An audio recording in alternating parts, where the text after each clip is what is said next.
Hello बच्चा लोग, आज मैं आपके साथ डिस्कस करने वाला हूँ मैक्रो इकोनॉमिक्स का एक इम्पॉर्टेंट चैप्टर जो कि है मुद्रा। यस, हिंदी मीडियम में से हम डिस्कस करने वाले हैं। कई सारे चैप्टर मैंने ऑलरेडी बना दिए हैं और हिंदी मीडियम के कुछ चैप्टर ऐसे हैं जो बाकी हैं, तो उनको मैं बना दे रहा हूँ। अगर आपको लगता है कोई चैप्टर रह जाए तो प्लीज़ कमेंट करके बता देना। चलिए, तो देखिए, अगर एग्ज़ाम के पॉइंट ऑफ व्यू से बताऊँ तो हाल फिलहाल कभी कभी ये अलग अलग मार्क्स में आ जाता है। आज की डेट में ये 6 मार्क्स का है, मुद्रा और बैंकिंग मिला के। तो मुद्रा क्या होती है वो आज हम समझेंगे। आगे जाने से पहले मैं आपको बताता हूँ कि चलो, आज तो हम इस वर्ड को यूज़ कर रहे हैं, किस चीज़ को, मुद्रा को। लेकिन ये मुद्रा वर्ड आया कहाँ से, इसको यूज़ कौन करता है। आज अगर आपको कोई भी चीज़ चाहिए तो आप बाहर जाते हैं, पैसे खर्च करते हैं, बोले तो मुद्रा। मुद्रा मतलब क्या होता है, नॉर्मली पैसे होते हैं, पैसे खर्च करते हैं और अपनी ज़रूरत की चीज़ें ले लेते जाके, ठीक है। लेकिन अगर तुमसे ये पूछे कि मुद्रा का अर्थ क्या होता है या पहली बार मुद्रा को लेके कौन आया है, तो आप बता देंगे। वेल, इंडिया की जो मुद्रा का नाम है वो है रुपया। अगर आपको पता हो तो हम बोलते तो पैसे हैं, सबसे छोटी फॉर्म अब जो बची थी वो पैसे भी अब नहीं चलते, रुपये ही चलता है। लेकिन मुद्रा जो अगर मैं तुमसे बोल रहा हूँ, पहली बार लाया कौन था, देखो आज से अगर मैं और हज़ारों साल पहले चले जाऊँ ना, तो इसका कोई नामो निशान नहीं था। होता क्या था, लोग अभी क्या करते हैं, अभी तो जैसे मैं पढ़ाता हूँ, मान लो मैं ट्यूशन पढ़ाता हूँ, तो मैं जाके बच्चों को पढ़ाता हूँ, बच्चे मुझे फीस देते हैं, फिर मैं अपने घर के ज़रूरत की चीज़ें खरीद के ले आता हूँ। मान लीजिए घर में आटा लाना है, तो मैंने बच्चों से फीस ली और आटा लेके आ गया, है ना। तो अब यहाँ पे ज़रा सीक्वेंस देखो, सबसे पहले क्या आएगी, फीस आएगी। फीस से क्या आएगा, कैश आएगा। कैश का मतलब यहाँ पर मनी है, मुद्रा है, ठीक है, मैं मनी लिख देता हूँ। और उस मनी से मैं क्या लेके आऊँगा, आटा लेके आऊँगा। लेकिन अगर जब ये ना हो तब क्या होता था, तो डायरेक्टली फिर लेन देन होता था। फॉर एग्जाम्पल के लिए, किसी व्यक्ति के पास गेहूं है, तो मैं उससे कहता था कि मैं एग्जाम्पल ले रहा हूँ, मैं तब नहीं था लेकिन बता रहा हूँ कि मैं आपके बच्चों को पढ़ा देता हूँ और आप उसके बदले मुझे क्या दीजिए, गेहूं दे दीजिए। हो सकता है। तो ये सिस्टम पहले चला करता था। आज के टाइम में ये सिस्टम नहीं चला करता। आज के टाइम में क्या हो गया है, कैश आ गया है। तो ऐसे सिस्टम जिसमें एक वस्तु या सेवा, क्या बोल रहा हूँ, एक वस्तु या फिर सेवा के बदले डायरेक्ट किसी वस्तु या फिर सेवा का लेन देन हो, तो ऐसे लेन देन को हम बोलते हैं क्या, पहला पॉइंट, वस्तु विनिमय प्रणाली। पेपर में आ सकता है आपसे पूछने के लिए कि वस्तु विनिमय प्रणाली क्या होती है, तो आपको बता दूं, वस्तु विनिमय प्रणाली एक ऐसी प्रणाली है जिसमें लेन देन करने के लिए लोग किसको मुद्रा की आवश्यकता नहीं होती, वो एक वस्तु को दूसरी वस्तु से लेन देन कर लेते हैं। फॉर एग्जांपल के लिए मैंने आटे वाला एग्जांपल ले लिया। मुझे सब्जियां चाहिए, सब्जियां आपके पास है, आप सब्जियां बेचते हैं, ठीक है। लेकिन मेरे पास क्या है, मेरे पास गेहूं है, तो आप मेरे से क्या ले लेंगे, गेहूं ले लेंगे और उसके बदले मुझे क्या दे देंगे, सब्जी दे देंगे। तो ये क्या हुआ, हमारे बीच भी लेन देन हुआ, किस चीज़ का, सामान का या सेवा का या वस्तु का। तो इसे क्या बोलेंगे, वस्तु विनिमय प्रणाली बोलेंगे। तो वस्तु विनिमय प्रणाली की अगर मैं डेफिनेशन पढ़ूँ तो क्या होगा, एक बार जरा ध्यान से देखिएगा। ओके, यस, कह रहा है वस्तु विनिमय प्रणाली से प्राय उस प्रणाली से जिसमें वस्तु से वस्तु किया जाता है, अर्थात एक वस्तु प्राप्त करने के लिए दूसरी वस्तु दी जाती है। अभी मैं वस्तु बोल रहा हूँ, यहाँ पर सेवा भी हो सकता है। फॉर एग्जांपल, आप मेरे को अगर गेहूं देंगे और मैं अगर आपको पढ़ा रहा हूँ, तो मैं वस्तु नहीं दे रहा हूँ, मैं सेवा दे रहा हूँ। बट अभी समझने के लिए आप बोल सकते हो। तो आपको समझ आ गया वस्तु विनिमय प्रणाली क्या होती थी, जहाँ पर वस्तु के बदले वस्तु का लेन देन किया जाता था। बट ये जानबूझ के नहीं करते थे हम, ये मजबूरी में करना पड़ रहा था। क्यों, क्योंकि तब तक तो मुद्रा का जन्म ही नहीं हुआ था, तब तक तो लोग मुद्रा को समझते ही नहीं थे, मुद्रा का इवैल्यूएशन ही नहीं हुआ था। लेकिन जब वस्तु विनिमय प्रणाली चल रही थी तो हमें कौन कौन सी समस्याएं फेस करनी पड़ रही थी। सबसे पहली समस्या आ रही है बेटा, दोहरे संयोग का अभाव या फिर आवश्यकता का दोहरा संयोग। इसका मतलब क्या है, समझना जरा ध्यान से, मैं यहीं पर समझा देता हूं आपको। दोहरा संयोग का मतलब क्या है, यहाँ पर अगर मैं स्लाइड नीचे करूं तो दोहरा संयोग, एक संयोग तो होता है जो हम ढूंढ रहे हैं, लेकिन अगर दो तरफा संयोग हो जाए, इंग्लिश में कहते हैं इसे कोइंसिडेंस। मान लो एग्जांपल के लिए मैं ए हूँ अभी, और मैं रवि सर यहाँ पर क्या ढूंढ रहा हूँ, मेरे पास तो वीट है, लेकिन मैं वीट के बदले क्या ढूंढ रहा हूँ, वेजिटेबल ढूंढ रहा हूँ। जब मैं ए के पास गया तो उसने कहा नहीं जी मेरे पास तो सूज हैं। बी के पास, मैं सी के पास गया तो उसने कहा जी नहीं मेरे पास तो मान लीजिए कॉर्न है। तो भी कॉर्न मतलब एक तरह से मक्का हो गया आपका, उसने मना कर दिया। तो अब मैं ऐसे कई सारे लोगों के पास जा रहा हूँ, बी के पास गया, सी के पास गया, डी के पास गया, ई के पास गया। फाइनली ई के पास वो चीज़ मिल गई जो मुझे चाहिए थी। फॉर एग्जांपल मुझे राइस चाहिए थे, उसके पास मिल गए चावल।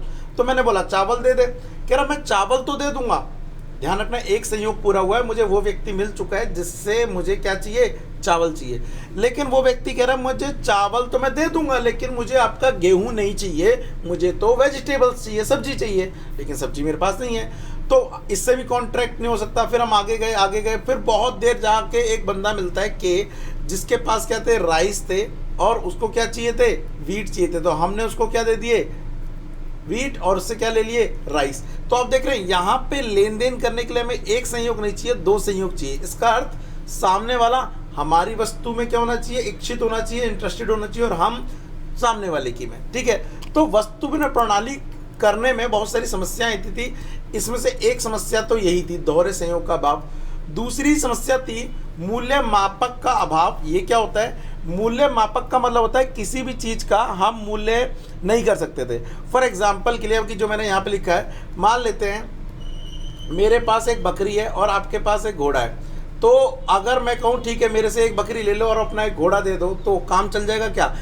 आप हो सकता है बोल सकते हैं सर हमारा घोड़ा तो बड़ा है और आपकी बकरी छोटी है, लेकिन ऐसा बोल सकते हो। लेकिन मान लो गधा और घोड़ा दोनों बराबर बराबर हो गए एग्जाम्पल के लिए, तो क्या दोनों का लेन देन हो जाएगा? नहीं। आप कहोगे मेरा घोड़ा वैल्यूएबल है, ज़्यादा कीमत है उसकी, लेकिन कीमत तो हम बोल ही नहीं सकते क्योंकि उस टाइम तो मुद्रा नहीं थी। तो कुछ चीज़ों का हम मूल्य नहीं निकाल सकते थे उस टाइम पे। चलो ये तो एक छोटी सी बात हुई। मान लेते हैं आप मुझे कपड़ा बेचेंगे, कपड़े को मेजर किया जाता है आज के डेट में मीटर में, और मैं तुम्हें गेहूँ दे रहा हूँ, उसे मेजर किया जाता है केजी में। अब बताओ कितने कपड़े के बदले कितना गेहूँ? समस्या है ना। तो उस टाइम पे हम किसी वस्तु का मूल्य मापक नहीं कर सकते थे। आज तो हम बताते हैं कि मान लीजिए 1 मीटर कपड़ा 50 रुपये का है, 1 किलो गेहूँ 40 रुपये का है, लेकिन उस टाइम पे ऐसा नहीं कर सकते थे। दूसरा, भविष्य में होने वाले भुगतानों की पेमेंट नहीं हो सकती। फॉर एग्जाम्पल के लिए तुम मेरे यहाँ जॉब कर रहे हो, तो मैं तुम्हें सैलरी क्या दूंगा, महीने की दूंगा। लेकिन अगर तुम मेरे यहाँ जॉब कर रहे हो तो मैं महीने की सैलरी कैसे दे सकता हूँ उस टाइम, क्योंकि उस टाइम तो मैं गेहूँ बनाता हूँ, या उस टाइम मेरी डेयरी है, मैं दूध का उत्पादन करवा रहा हूँ डेयरी से। तो अगर मैं 1 महीने का दूध दूंगा दिक्कत हो जाएगी तुम्हारे को। साथ ही किसी ने मेरे से कर्जा लिया, गेहूँ, चावल, चीनी, कुछ भी, तो पैसे नहीं लेगा, उस टाइम सामान लेगा, और सामान लेगा तो क्या वो उसी क्वालिटी की चीज़ मुझे लौटा पाएगा? नहीं। तो भविष्य में होने वाले भुगतान को बोलते हैं स्थगित भुगतान। करने में कठिनाई आती थी जब क्या थी, वस्तु विनिमय प्रणाली थी। उसके बाद मूल्य हस्तांतरण की समस्या, एक जगह से दूसरी जगह ले जाने में भी क्या आती थी, समस्या आती थी। आज तो अगर आपको किसी को पेमेंट करनी है तो तुरंत फ़ोन से हो जा रहा है, लेकिन एट दैट टाइम इससे पहले कैश था। एक बंदा कैश कमा के किसी यहाँ के और के हाथ से भेजता था अपने घर वालों को, लेकिन उससे पहले भी कैश की बजाय सामान होता था। अब मान लो कोई बंदे विदेश में या फिर कह लो दूसरे स्टेट में काम कर रहा है और अपने उसके घर वाले कहीं और रहते हैं, तो कहता है ये 4 बोरी ले जाओ, मेरे बच्चों को दे देना खाने अनाज के लिए। अब 4 बोरी ले जाना मुद्रा है, वो भी एक कठिनाई वाली बात है। तो उस टाइम पे हम एक तो हस्तांतरण नहीं कर सकते थे, और सामान क्योंकि मुद्रा होता था कई बार वो भी खराब हो जाता था। ध्यान रखना, आज के टाइम में पैसा खराब नहीं होता है। फॉर एग्जांपल के लिए मेरे पास ये 5 का सिक्का रखा है, 10 का सिक्का रखा है, ये खराब होगा नहीं। लेकिन अगर मेरे पास 5 रुपये की कोई सामान है तो वो क्या हो सकता है, खराब हो सकता है। तो ये भी एक समस्या थी। तो बहुत सारी समस्याएं होने के कारण धीरे धीरे किसी के दिमाग में आया कि एक काम करते हैं, इसके बदले हम कुछ रखते हैं। तो तब शुरुआत में कुछ चीज़ों को जो ज़्यादा स्पीशियस थी, बहुत ज़्यादा महंगी थी, या कह लीजिए जो बहुत ज़्यादा ज़रूरी थी, उनको मुद्रा मान लिया गया। जैसे एग्जांपल के लिए अगर मैं बताऊं तो स्टार्टिंग में इवन पता आपको नमक को, मोतियों को क्या माना जाता था, मुद्रा। आपने देखा है कई बार राजा जब खुश होता था तो अपनी माला उतार के दे देता था। तो माला उतारने का मतलब है वो माला बहुत बेशकीमती मोतियों से बनी होती थी, तो उसको माना जाता था एक तरह से। फिर अशरफियाँ आपने सुना होगा, ऐसा भी था। धीरे धीरे मुद्रा का स्वरूप बदलता गया और आज आप देख रहे हैं कि मुद्रा ई वॉलेट में आ गई है। आप फोन पे, पेटीएम ऐसे भी यूज़ कर रहे हैं, यूपीआई। इससे पहले कैश में चल रही थी, उससे पहले मुद्रा सिक्कों में चल रही थी। सिक्के भी सोने के, चांदी के, तांबे के, इन सब के बना के देखे गए, कांसे के। तो मुद्रा एकदम से ऐसी नहीं बनी गई। तो अगर आपसे ये पूछे कोई कि मुद्रा क्या है, तो आप बताएंगे मुद्रा वह है जी जो मुद्रा का कार्य करे। इसका मतलब अगर मान लीजिए मैं आज के टाइम में किसको, गेहूं को मुद्रा मान लूँ, वीट, गेहूं को। तुम्हें पता है कुछ टाइम पहले तक, आज का पता नहीं, जब मैं अपने गांव जाया करता था तो वहाँ पर अगर हमें आइसक्रीम लेनी होती थी तो हम गेहूँ दे देते थे, गेहूँ के बदले वो हमें आइसक्रीम देता था। अगर हमें कुछ घर का सामान लेना था हम गेहूँ दे देते थे और वो उसके बदले में घर का सामान दे देता था।